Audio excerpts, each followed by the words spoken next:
Our program will begin shortly. Kindly be seated, and please remember to silence your mobile devices.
Afternoon.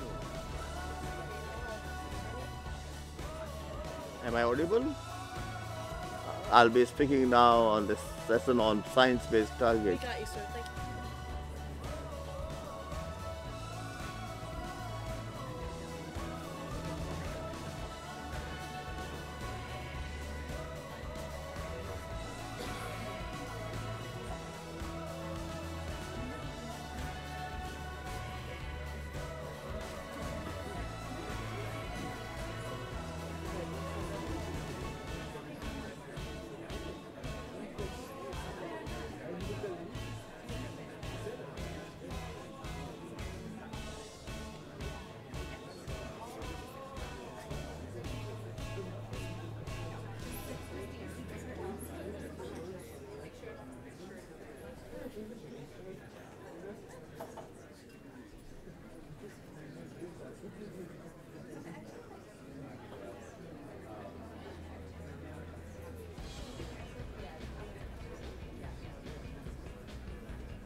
Please welcome the President and CEO of BSR, Aaron Kramer.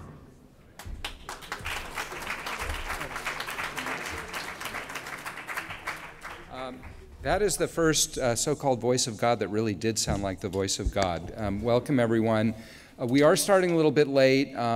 Science-based targets are very important for carbon. They're also important for time. We're trying to stay as close to time as we can. Thank you for joining us. I'm going to do a very brief introduction so that we can take as much time for our speakers. We have a great group of speakers. Science-based targets are important because they are the business answer to the Paris Agreement. They are the way that the business community will deliver on the vision of Paris. And so that's why we're here. That's why we're talking about this. That's why this has been a centerpiece of this summit. I want to thank Anand Mahindra for his leadership on challenging the business community to adopt science-based targets. And as you may have seen on a slide that was presented, I believe it was Christiana Figueres and Jan Rockström this morning, the number of companies with science-based targets has tripled in the last 2 years. That is really impressive.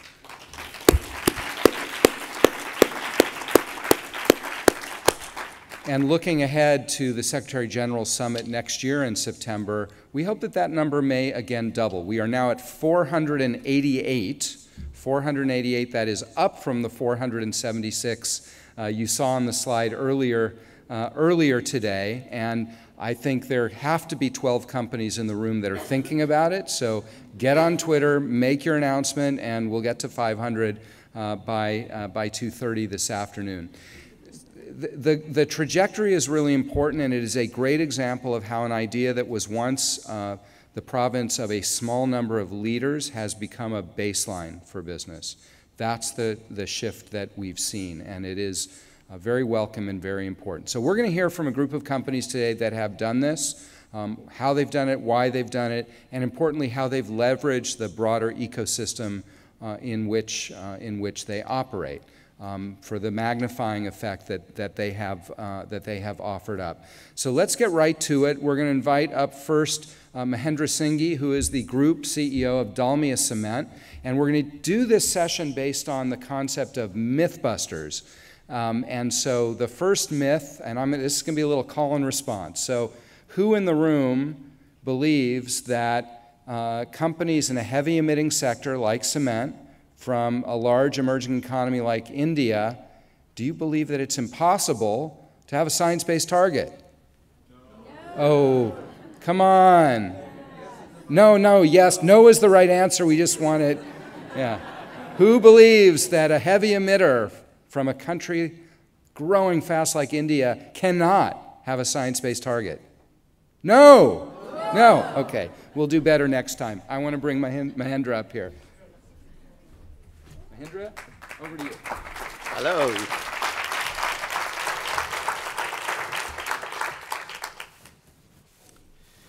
Happy green afternoon. I'm honored to be here before all of you in the first Global Climate Action Summit. Thanks to Governor Brown for invitation to speak at this session. Today's remarkable gathering of climate leaders and enthusiasts reassures that yes, we all are committed for taking action against climate change. Dear friends, over the next couple of minutes, I would be sharing my thoughts on following 3 points: the exciting journey of climate actions of our company, the dream of being carbon negative by 2040, how to make this dream come true. Friends, a decade back, progressive business started integrating the risk of climate change into the risk assessment process. The major challenge was to convert the climate risk into business opportunities while sustaining the business growth for the benefit of present as well as future stakeholders. This paradigm shift resulted in creating new opportunities and new revenue streams. Let me begin with journey of cement sector, which is so-called high-emitting sector on climate change mitigation. Having been associated with Cement Sustainability Initiative for 15 years and previously being the co-chair of CSI in India, I'm happy to share that CSI members companies were the first in the world to take approach of sector on climate action by adopting a low-carbon technology roadmap in the year 2009. This was 6 years prior to the Paris Climate Agreement. Again, in 2013, CSI member companies in India issued a country-specific roadmap in partnership with IFC, WBCSD, and IEA with 2050 target settings. That too also before Paris Agreement. Recently, in March 18, CSI and IEA have created revised technology roadmap of 2050 for global cement sector, and this is more ambitious than what it was in 2009. Globally, friends, 1 ton of cement produces and emits 900 kg of CO2, whereas CSI members companies have been able to reduce this emission to 616 kg, and Indian member companies brought it down to 578 kgs, which means Indian cement sector did better. Now, let me highlight that in our group Dalmia Bharat, we have been able to reduce our CO2 emissions to 526 kg per ton of cement on group average and 342 kg per ton of cement in our eastern operations. Our key initiatives which helped us to achieve this are as follows. First, improvement in material and resource efficiency. Based on circular economy concept and to conserve the mineral resources, we produced high blended cement with the best available technology. In this process, we utilized various industrial waste like slag from the steel plant, fly ash from thermal power plant. This has helped us in converting waste into wealth and also helped in optimization of the clinker factor, which improved material efficiency and resource efficiency. Specific efforts were made to create acceptability of high blended cement as a premium and green product. I'm delighted to share with you that in past 5 years, these efforts have avoided over 17.6 million tons of CO2 emissions from our operations. Second, electrical energy efficiency improvements. With focus on various technology adoption and management actions, we have significantly reduced our specific electric consumption to 72 kWh per ton of cement as compared to global average of 90 to 100 kWh per ton of cement. In comparison to 2005 levels, we have already doubled our energy productivity. Further, we have joined EP 100 to double energy productivity by 2030. I'm happy to share with you that we are nearly halfway mark on this target as well. The third initiative was use of green fuel. We have accelerated the use of industrial and municipal waste having incinderable heat value. This substitutes the use of fossil fuel in pyroprocessing and thereby helps in CO2 emission avoidance. Fourth, usage of renewable electricity. One of the major components of our sustainability journey is to switch to renewable energy. The need for this initiative was felt due to two major reasons. One, preparing our operations from futuristic cost of energy-related externalities. B, tapping the opportunities of clean energy transition. To implement this initiative, we have joined RE100, an ambitious campaign of leading conglomerates of the world, and became the first cement group in the world join RE100. We'll be able to use 100% renewable energy by 2030. Thank you. Incidentally, by joining EP 100 and RE100 together, we became the first company in the world to join both initiatives.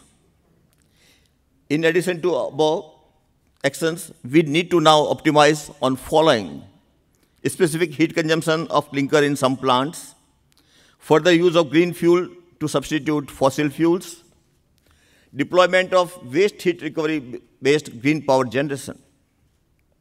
Another major action which our sustainability roadmap has suggested is to become a water-positive company to safeguard from the future risk of water by creating rainwater harvesting structures, taking fresh actions to conserve water in our plants, and enhancing use of recycled water. We became 2.5 times water-positive organization within 3 years of time. And motivated with this outcome, this year, we have further decided that we should be water-positive 5 times by 2020. Friends, we make public disclosures also on our climate change targets, and on this account, we also participated in second Global Cement Study Report of CDP. I'm delighted to share with you that CDP has ranked our group, Dalmia Bharat, as #1 amongst global cement companies on business readiness for low carbon transition in their second Global Cement Report. Let me read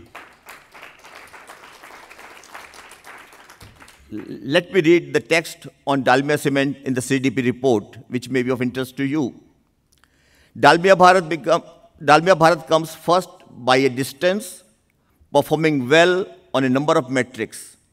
The company scores best on Scope 1 emissions intensity, with both the lowest current level and the steepest decline since 2012.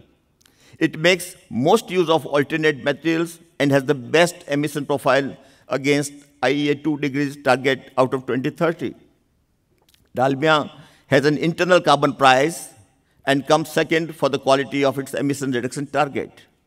Let me also share with you that finally they had shortlisted 19 companies, and of 19 companies which were also part of Asia and Europe, 5 companies were from India, and we became the first.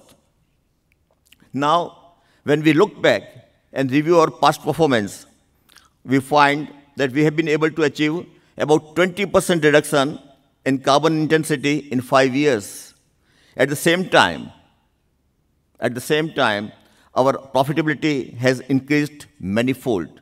So climate positiveness and profit positiveness goes together. This proves our philosophy that clean and green is profitable and sustainable. This also gives us pride that we are one of the most profitable cement company of India. So what made this possible? We believe 3 aspects are primarily responsible: our vision to be a leader in building materials and to evoke pride in all stakeholders through customer centricity, innovation, sustainability, and values. Now, we are even more positive towards our targets and our commitments to further accelerate low carbon transition. In view of this, and to align further with our commitments to keep global temperature increase below 2 degrees Celsius, we have become the first Indian headquartered cement company to be part of science-based target. Our ambitions have not limited us to science-based target, and we have dreamed of ourselves as being carbon negative by 2040. A cement company would be carbon negative by 2040. So how do we achieve this dream of becoming carbon neutral and carbon negative by 2040?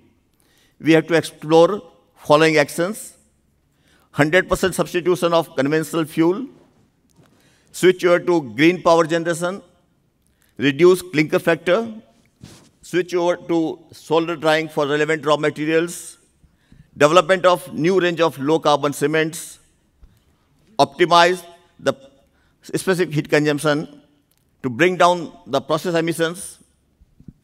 Technological disruptions would be needed for carbon capture and utilization. And I'm sorry, we're going to be time negative shortly. So okay, yes. So finally, friends, we would need to work on carbon capture and utilization. And for this, a collaborative approach would be required with various institutions, various NGOs, government, and we are ready to come forward and provide our plant and our resources for meeting this. Though it may be understood that it may be a very costly affair, but we know solar power 10 years back was one of the costliest affairs, but today it is most affordable. So we are committed for carbon negative by 2040, and we seek support from all of you, and I'm sure we'll be able to make this world, the future world, better world than what it is today. And lastly, I will say, let the noble thoughts come to us from all over the world. Thank you. Thank you very much, Mahendra. Thank you.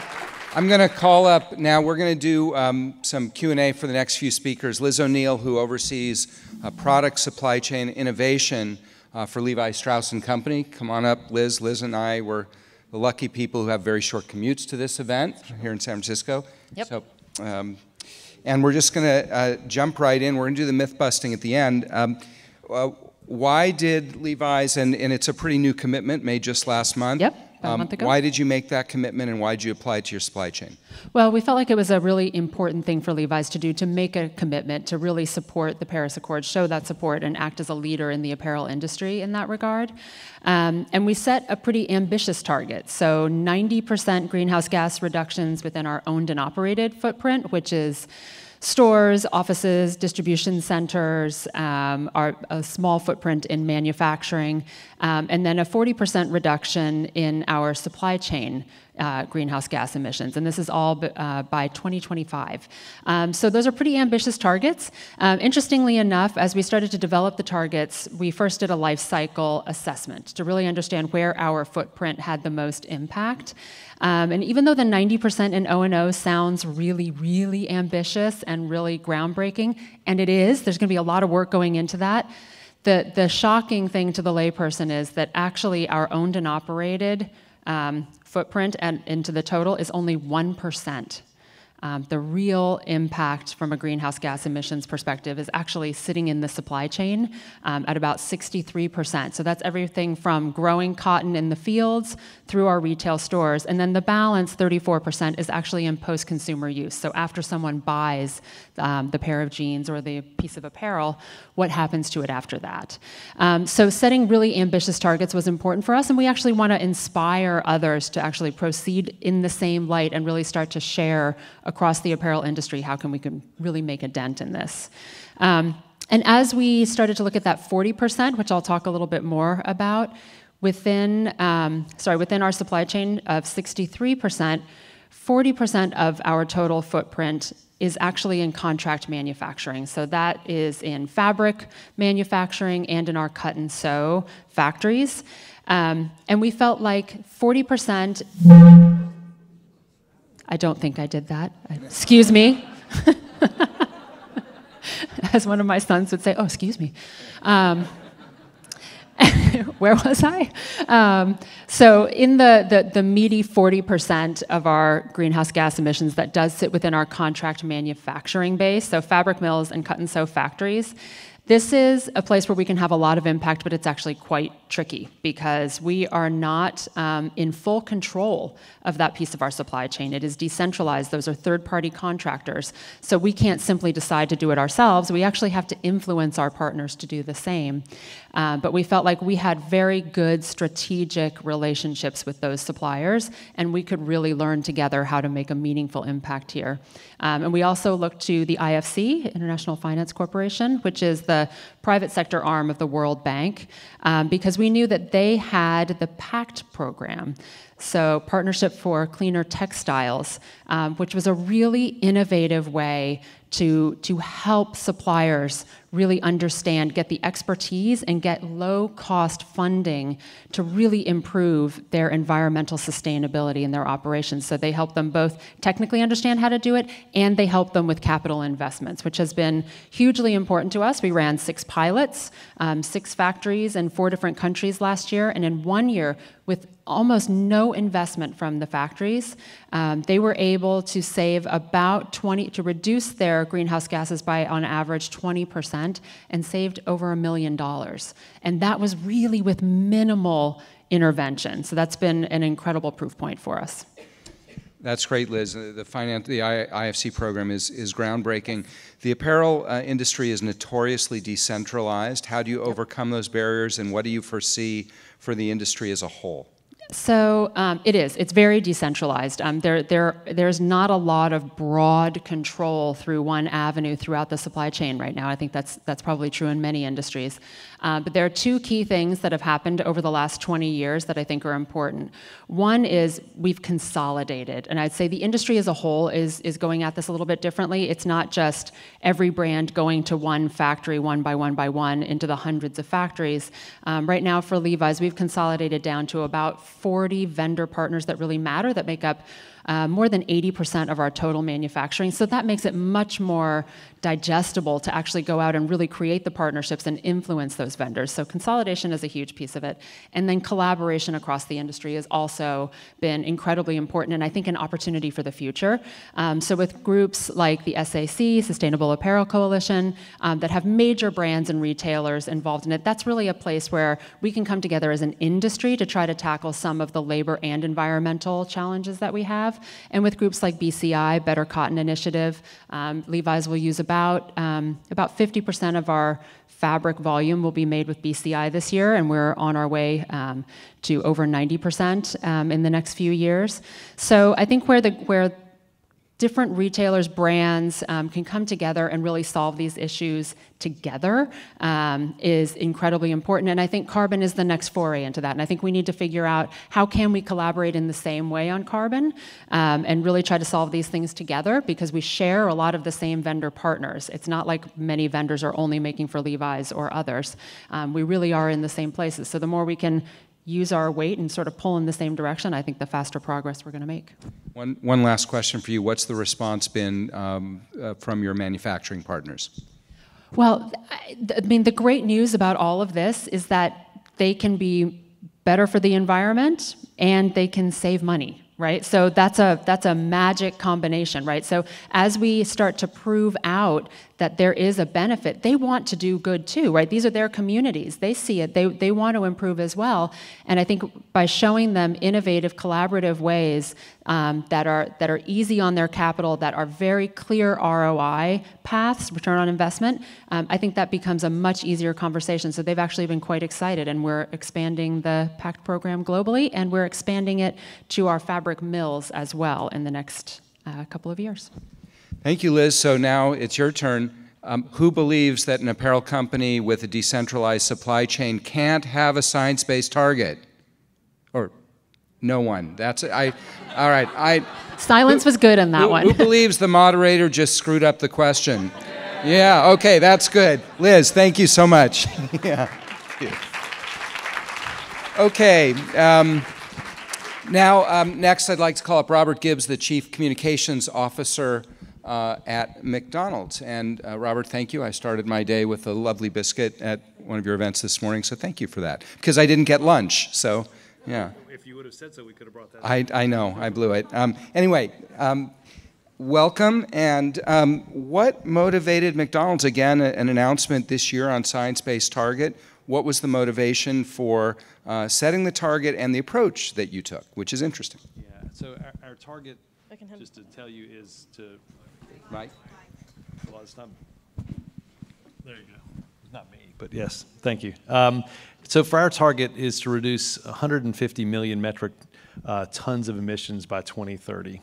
And we have two different, basically, spaces to do that in. First is a 36% reduction in restaurants and buildings, and then a 31% reduction in our supply chain. What motivated us is it makes good business sense. It's the right thing to do. We have 37,000 restaurants in 120 different markets. We have the scale to do something big like this and the responsibility as well. And you work primarily through franchisees with restaurants. What complexity does that introduce, and how did you address it? Sure, it's a question we get a lot. We we run the restaurants, the franchisees run the restaurants in conjunction with the business, as much in the supply chain. We don't own the supply chain. So our efforts have to be collaborative. We have to prove to the franchisees, which we've done, that this makes good sense for them from a business perspective, from the perspective of what we will be able to serve and who will be able to serve it to if the climate changes. So in many ways, it's seen by us and by them as a win-win. How does this fit within the broader business strategy, which the company's been repositioned a bit in the last 2 or 3 years with new leadership team? Yeah, it's been tremendously important to the leaders. It's imperative, again, for us to use our size and scale to do something in a positive sense. And when we walked the board through the idea of making this commitment, watching their excitement and passion for doing something like this, and then the management working to ensure that this just wasn't a nice announcement, that it was something that we embedded deeply into our business and our growth plans between now and 2030. Without that, it's impossible to even begin to think about how you're going to meet these targets, let alone make the real progress that it's going to take on a day-to-day basis to see them come to pass. So you see this, so you use the G word, growth, very interesting. So the company intends to continue to grow and drive down its footprint. And how complicated is that? Well, it certainly adds a level of challenge, but it'd probably be more newsworthy if I was announcing that we weren't going to grow between now and 2030. But yeah, I mean, if you don't take into account that, if you don't assume that that's going to change, then you're probably not being honest with yourself or with your target. And I think that's, it's important as that is your North Star framework, so that that fundamentally can be built into your plan and your business, and you can start thinking through that from day one. So let's talk a little bit about how. So high-level commitment, what are the core elements of it? How are you working towards it? Yeah, I'll go through just a few. So for instance, we talked about needing reductions in our restaurants, and I would say a couple of primary drivers of that. How do we use more renewable electricity? Use more renewable energy through everything from purchasing power agreements. How do we make our kitchens more efficient? And again, I think these are two of the things, they help that franchisee's bottom line if we do this right. Use less energy, spend less money on energy is a win-win. I would say on the supply chain side, a couple things that are a big focus, deforestation, and then really research into projects around rebuilding soils, adaptive grazing. I think there are a lot of things that we can do in the food space and in the agriculture space, and hopefully when we get a lot of that figured out, we have, again, the wherewithal to scale that in a way that we think can make a big difference. Well, and we saw this morning Christiana Figueres talking about how land can go from a cause of climate change to a solution. I know you're working on that. Absolutely. No, I think it's, obviously I think that's, it's probably something we don't spend enough time talking about. We talk about transportation, we talk about energy. There's certainly a huge untapped potential in our land to do a lot of the progress that has to be made to get us certainly to our target, but globally to get where we need to be.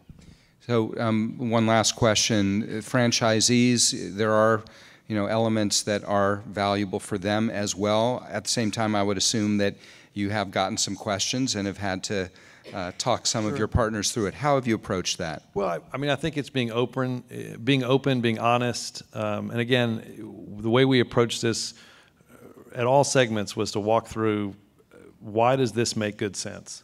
Why does it make good sense from a business perspective? Why does it make a good sense for what the challenges that we're going to have over the next 5 to 10 years as the climate continues to change? What are we going to be able to serve? How do we create that win-win for everybody?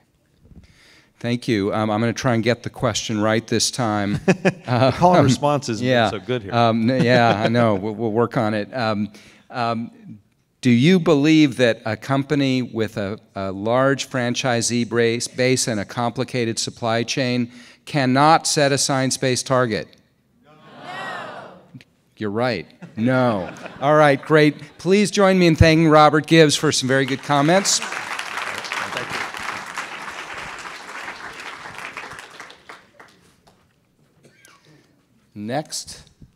Next up, okay, Katarina Stenholm, who has a really interesting title, and if time permits, I'm going to ask you about this. Chief Cycle and Procurement Officer at Danone, which is also committed to becoming a B Corp. So interesting things at Danone. Welcome. Thank you. So I do want to ask about your science-based target and how that relates to your position as Chief Cycles and Procurement Officer, which you may need to explain a bit to the audience. Okay, so let me first start with Danone and our targets. So at Danone, we believe that our health and the health of the planet are intertwined. So therefore, towards our vision for one planet, one health, we have set really ambitious targets for ourselves. So we work towards being carbon neutral on our full scope by 2015. And we have validated science-based targets for 2030. So by 2030, we aspire to halve our emission intensity from a base of 2015. So then to work on all of this, obviously we can't work alone. And a big chunk of our emissions actually sit outside core Danone, and therefore we need to work together with our partner suppliers. So in my job, I'm responsible for procurement, but also sustainability. And given what I just said, actually it makes a lot of sense to combine the two, because through the supply choices we make, through the suppliers we choose to work with, we actually have a big impact on our emissions. Cycles in the title is actually the non-language for sustainability, but really also tells you how we want to go about sustainability. So moving away from the linear food system to a more of a circular economy, and really think about all our strategic resources in a circular way and how can we use the resources as efficiently as possible. So then in all of this, really agriculture is for us the big space where we really need to drive systemic change, and working both with the new agricultural practices to reduce emissions. So work a lot on, obviously to get the milk, we need the cow. So how can we look at the feed the cow eats, both from how the feed is produced, but then also the efficiency of the cow, manure management. But above all then, what we group under a framework of regenerative agriculture. So really looking at agricultural practices, crop rotation, coverage crops, reduced tillage, to allow us to sequestrate more carbon into the soil. And the good news is that while we do that, we also improve water retention and biodiversity. So it all becomes a very holistic approach to how we want to drive systemic change in agriculture to drive down our own emissions. How do you do that? Do you, is it through technical assistance, financing, advocacy? What are the ways that you work with your suppliers, which presumably are quite large in number? So I guess all of what you just said. So we work, first of all, having our own targets validated. That really helped us understand our own trajectory and the roadmap we need to develop. And interesting, when we talk to our suppliers, they've been really keen to tap into our experience to help them set their own targets. At the moment, we're talking to 3 big suppliers who are all quite keen to join the Science Based Target initiative. And this is actually something that we plan to do in a much more systemic way. And actually, through that, I would have a call for action for any science-based target company in the audience. So if we all committed to recruit 1 new member, we would very quickly double from the roughly 500 where we are today to 1,000. Not to say if we all recruited 10, obviously you can do the maths, we would really get a movement going behind the Science-Based Target initiative. So we thought it would be 1,000 for the SG's summit next year. It's now 1,000 by tomorrow, it sounds like. So, but it's a very good challenge, a very good challenge. We've heard this point resonate throughout our discussions so far. For you, are science-based targets about energy or other things, or a combination? So, I mean, for the globe, naturally we started with energy. That is where we have a lot of the emissions and great progress collectively achieved in the energy space. But what's perhaps less known and less spoken about, that actually agriculture is the second biggest contributor to our emissions. So anything between 25–30% of our greenhouse gas emissions are one way or another linked to agriculture. So that is really the space where we would need to get the same momentum, the same movement we have in the energy sector. So I think we need both kind of frameworks for accounting. We need to allow companies to actually benefit from the investments they do in the agricultural space. I think we need more initiatives, like in energy we have RE100 that allows companies to come together, collectively work towards transformation. We need the same thing in agriculture. And I'm really honored to announce that under the framework of the Science-Based Target Initiative, Danone will join forces with WWF to work towards ensuring that new science-based targets are linked to the food system. So what we will be working on together is new technical resources to create a learning community where it will be easier for companies to link any activities they do in the space of agriculture, land usage change, food system transformation into the science-based target. So we're very much forward to what we can achieve jointly in that space together with WWF. Lots of news in this dialogue. That's excellent. So science-based targets for things in addition to carbon, in other words. Yes. Very good. Specific examples just to give people an illustration of what this might mean for other companies?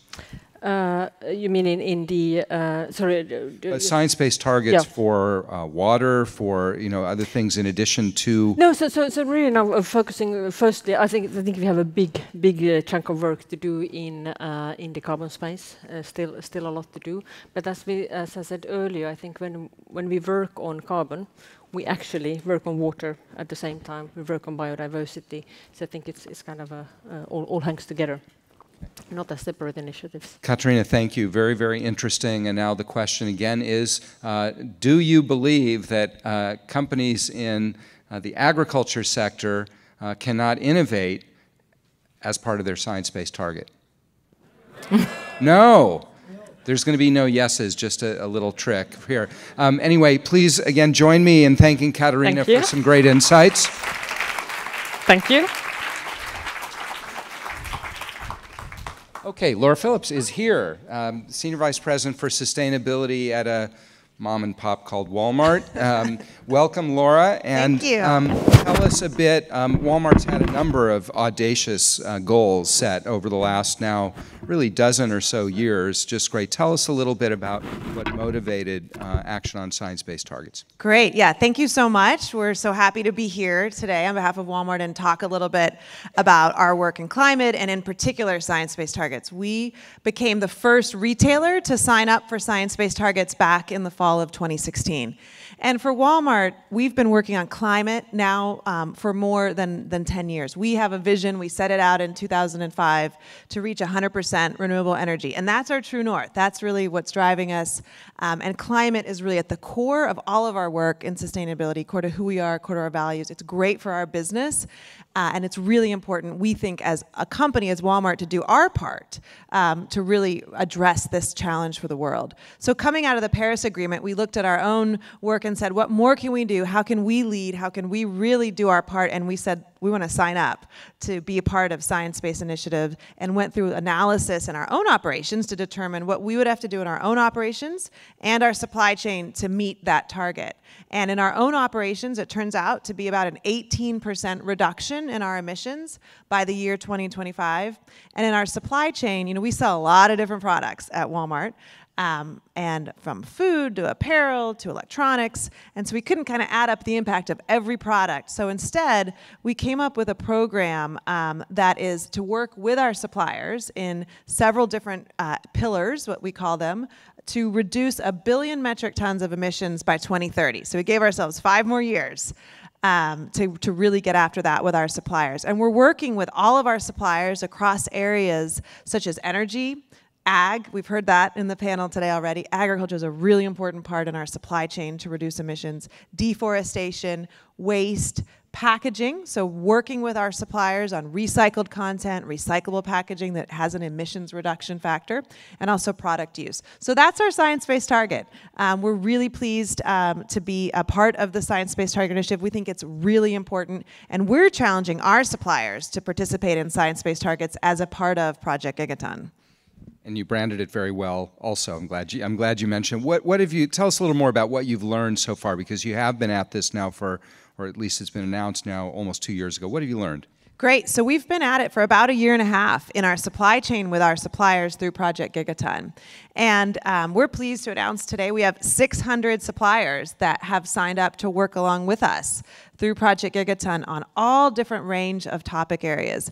Most of those are working with us on energy and emissions, and some are, small factories in China.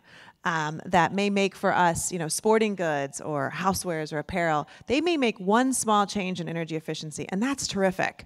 We also have big suppliers like Unilever, who's working with us in sustainable agriculture in the U.S., and their commitment is on cover crops here in the U.S. and row crops. So lots of different areas of engagement across our suppliers, but we're really pleased with the progress, and we've got a lot more to go. I think what we're learning is that our suppliers are in all different places, so we're trying to meet them where they are. And take those smaller ones and really just get them started. Start on one energy efficiency project. That's terrific. Or the bigger ones, really challenge them to lean in with us to work across multiple areas and to work on bigger projects and bigger programs together. What are some of the, I'm glad you mentioned some of the smaller ones. How do you address concerns they have, limited resources, lack of technical expertise, all of those things? How do you make the case that they can do it as well? Yeah, two things. One is what we've seen is that this is really strengthening business results for Walmart. We've learned that in our own operations and for our suppliers. And so we're working with our suppliers on programs like energy efficiency. They're able to save money. That's really good for their business. Sustainable agriculture, they're reducing inputs, reducing environmental impacts, saving costs. That strengthens their business. So we've seen our suppliers really excited about the work they're doing, learning about how they can lean in and save money, as well as strengthen their brands. Brands are looking for ways to engage with customers, to build trust with customers, and more brands know that working on climate is really important to their customers, and they appreciate Walmart as one of their retail partners giving them that platform. The other thing we've done is to create an open-sourced website that I'd invite any of you to take a look at, walmartsustainabilityhub.com. And it's full of case studies and videos and resources and links to NGOs and a very, very detailed methodology for accounting for carbon emissions and factors across all 6 pillars. So we've done a lot of the heavy lifting with our NGO partners. WWF is our key partner on this program, as well as EDF, TNC, and others. So all of that methodology is out there for anybody to use, for any of our suppliers who are just getting started, or really anybody here today. Do customers look at that information as well? Can you tell who's looking at it? It's a great question. We have a whole pillar in Project Gigaton around product use, which is really intended to get at that impact in the supply chain with customers. And what we found is that we can work in our supply chain with our suppliers on programs that can help our customers save money. So Cold Water Wash is a really big program that we've worked on with Procter & Gamble. And in fact, this year, we announced a 50 million metric ton commitment with Procter & Gamble to help our customers save money in the supply chain. So we're trying to bring this program to life with our customers as well through engaging them on Project Gigaton as well. Well, Laura, thank you very much. I mean, going back to 2005, the initial commitment to see the ongoing leadership that Walmart's had has been just great. So the question for everyone is, do you believe that a large retailer with a diverse product portfolio cannot set a science-based target? Laura, right. yeah, They Laura's, did it. Laura's They got it. I know. I finally asked the question the right way. Well, yeah. All right, Thank Laura, you. thank you very, very much. Thank you. Okay, so we're going to close out the session with some brief presentations by a couple of speakers who in some ways have been stewards in their own ways of all the work that we've been hearing about today. We'll hear from Anirban Ghosh, who is the Chief Sustainability Officer for the Mahindra Group. The group, Anand Mahindra, is one of the co-chairs for the summit. He's been a big champion of science-based targets.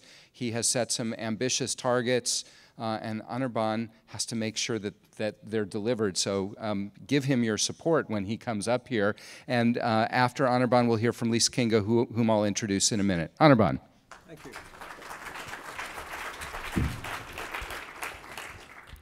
Good afternoon. Many of you would have been at the plenary, and you've heard all the panelists speaking so far. Very clearly, there is a lot that is happening. And as we speak to them, we realize that there is lots more that is possible.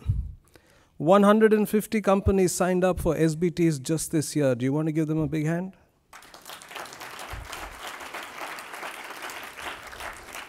And even as some of these companies who signed up for SBTs were talking today, every one of them made it a point to mention that even as they were proceeding in the fight against climate change, they were all making money. Who would have thought that you could make a movie today called It's All About Money, Honey, and it could be about climate change? But you know, when we started doing this work, we were all saving the world, and it was a lot more fun that way. But I suppose, you know, as we go along, we can get the best of both worlds and save the world as well as make money. In a sense, it's a real chance to reboot the world. And I'm using the word reboot because I'm here in California, and they have all these computer companies which always work better when you reboot them anyway. And I must say I have a confession to make. I'm quite shell-shocked today. When we started the day, we had decided that Mr. Mahindra would commit that our largest company, Mahindra & Mahindra Limited, would be a carbon neutral company by 2040. We were all very prepared for that announcement. And then I suppose he listened to everybody at GCAS, he saw those wonderful graphics, he heard Lord Stern, and went on stage and said, the entire Mahindra Group of 100-something companies will be carbon neutral. Ladies and gentlemen, I have nothing more to say to you. So thank you very much. Thank you for your support.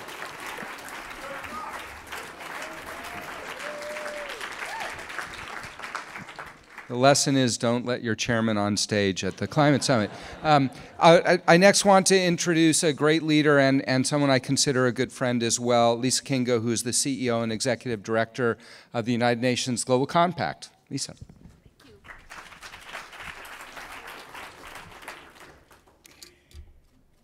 Excellencies, ladies and gentlemen, dear friends, it's a pleasure to be here in San Francisco today, a wonderful city and the birthplace of both the United Nations and the BSR, I believe. It's always interesting to look back at how things started when you are looking at something that is really successful, as we have just heard from all the companies in the session here today. So 5 years ago, the CDP, WRI, WWF, and the UN Global Compact initiated the Science-Based Target Initiative that have grown to such a large and strong alliance today. So leading up to Paris, we saw the great need to give companies clear direction and methodologies of how to set meaningful greenhouse gas emission reduction targets aligned with what climate science allows. Now we are delighted to see that embedding science-based targets is becoming a fundamental component of sustainability management practices today. And I think it was very clear from all the great speakers up here that in every sector in the market, it's possible to set meaningful science-based targets. And we have come to the moment in time where business as usual is simply over. A fifth of Fortune Global 500 companies now have committed to set science-based targets, and the new Climate Economy report that was launched last week at the UN in New York suggested that all Fortune 500 companies set science-based targets by 2020. On Monday, UN Secretary General Antonio Guterres made a very strong and clear speech on what is expected in terms of climate change going forward. His call for raised ambition among both the private sector, governments, and all other stakeholders is an opportunity for every business leader to show the vast opportunity of climate action. When business set ambitious science-based targets, governments have more political support and confidence to pass ambitious climate policies. When governments set effective, clear policies that favor innovations to reduce greenhouse gas emissions, then business have greater certainty and incentives to invest.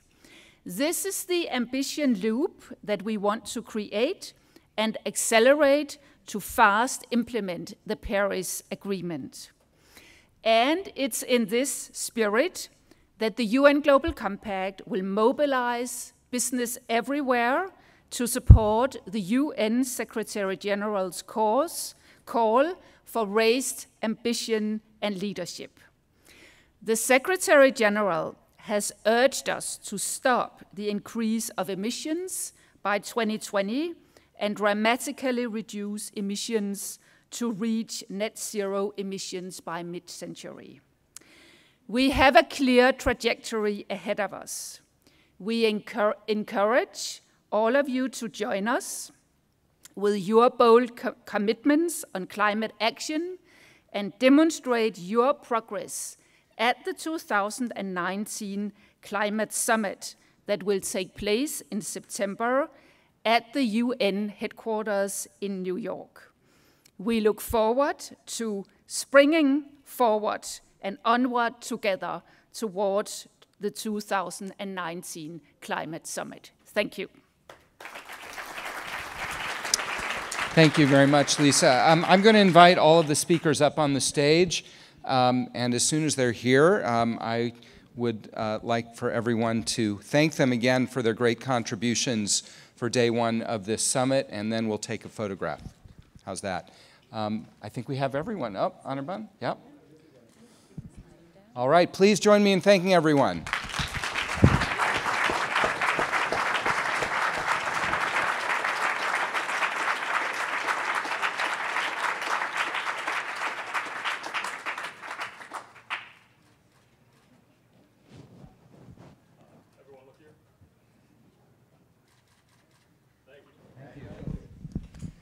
Thank you very much. On to the next session.